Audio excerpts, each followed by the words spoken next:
Olá, amados. Neste vídeo quero apresentar algumas coisas sobre o anticristo que quase ninguém sabe. Sou o pastor Celso e neste canal trago temas com respeito à nossa fé em Cristo Jesus. Espero que já seja inscrito no canal. Se não, espero a sua ajuda. Se inscreva. Mas vamos ao assunto do vídeo.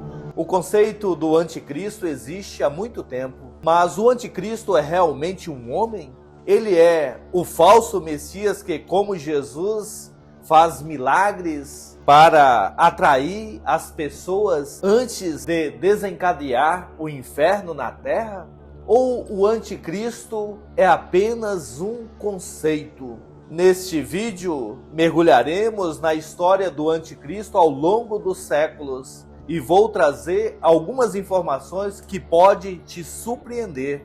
Você sabe quantas vezes esse termo anticristo aparece na Bíblia? Para nossa surpresa, a Bíblia não menciona o termo anticristo com muita frequência. Na verdade, este termo anticristo aparece em um total de 4 vezes, todas em 1 João 2,18, 2,22, 4:3 e na segunda carta de João, no versículo 7. Mas vamos às cartas de João. Olhando as cartas de João, elas não mencionam o anticristo como uma entidade única. Ele se refere a vários anticristos, como aqueles que não acreditam em Jesus Cristo. Por exemplo, em 1 João 4:3 diz: "E todo espírito que não confessa que Jesus Cristo veio em carne não é de Deus, mas este é o espírito do anticristo, do qual vocês ouviram que ele está por vir no mundo." Percebem?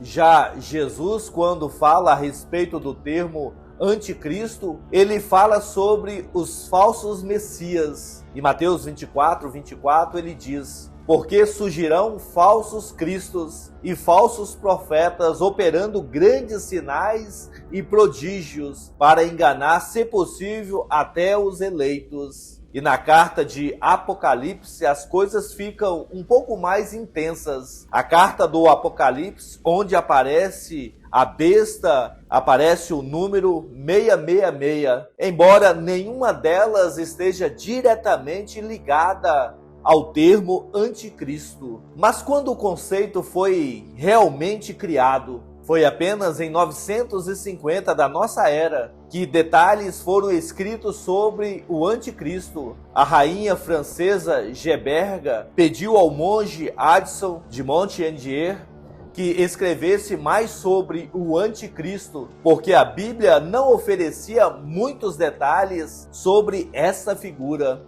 Portanto, os escritos desse monge praticamente ditaram como as pessoas percebem o anticristo. Segundo ele, o anticristo seria um judeu nascido na Babilônia, que apareceria no fim do Sacro Império Romano. Sua vinda seria semelhante à segunda vinda de Cristo. Então, eventualmente, todos os seguiriam, mas então o anticristo perseguiria os cristãos por 3 anos e meio. Até, é claro, o verdadeiro Jesus voltar e colocar o anticristo em fuga. No entanto, Addison não foi o único monge que escreveu sobre o anticristo. Mais tarde, em 1100 da nossa era, o teólogo italiano Joaquim de Fiore tornou-se um especialista no assunto. Para Joaquim, existiram vários anticristos em todas as eras. Na verdade, alguns deles já estavam vivos na sua época.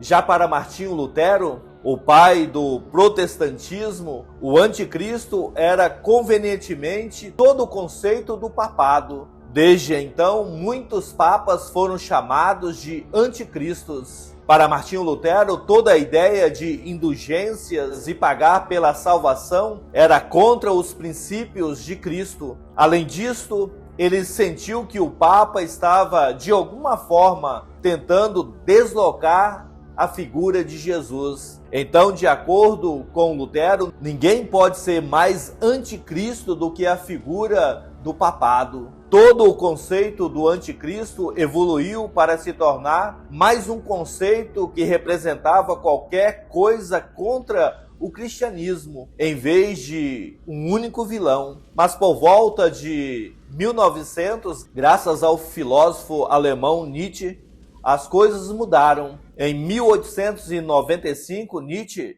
publicou um livro chamado O Anticristo, trazendo o nome de volta à moda. Na década de 70, os cristãos acreditavam que o anticristo era um indivíduo. Fora do cristianismo, nós temos a versão islâmica do anticristo. O Islã percebe Cristo como um profeta. Então há também a figura do anticristo. O nome falso do Messias é Al-Masih Adediel, ou simplesmente conhecido como Adediel. Já ao longo da história, muitos anticristos surgiram. Nero, Napoleão e praticamente todos os papas do século passado foram chamados de anticristo. Por exemplo, o ex-presidente americano Ronald Reagan foi alvo de suspeitas. Um homem chamado Gregory Stuart Gordon, que tentou assassiná-lo, disse que tinha que fazê-lo porque o então presidente aposentado era o anticristo. Barack Obama, também um atirador da Casa Branca, Oscar Ramírez Ortegas Hernandes, também acreditava que o presidente Barack Obama era o anticristo. Mas Ortega não foi o único que pensou que o então presidente Obama era o anticristo. Uma pesquisa feita por uma instituição americana descobriu que 14% dos americanos se sentiam da mesma maneira que Ortega. O número 666. Apocalipse 13:18 atribui o número ao diabo. Aqui está a sabedoria. Aquele que tem entendimento contém o número da besta, pois é o número do homem. O seu número é 666. Mas não há nada de sobrenatural no 666. O número está realmente ligado ao Império Romano ou é basicamente um código numérico judaico que muito se traduz por Nero? Para ser justo, poderia até ser, porque ele perseguiu os cristãos e João está preso na prisão em Patmos. O número foi derivado usando a numerologia da gemátria hebraica, uma forma judaica de numerologia que atribui valores às letras. Mas o número 666 não é a única coisa que se acredita que está associada ao anticristo. Dos Beatles a multinacionais, muitas bandas, marcas, imagens foram rotulados como satânicos e associados ao anticristo. Mas a palavra de Deus coloca o anticristo como aquele que está fora da palavra, aquele que não segue aquilo que Jesus nos ensina. É isso aí. Se gostou do conteúdo, deixe o comentário embaixo. É importante para o canal. Não esqueça de se inscrever. Que Deus abençoe a sua vida.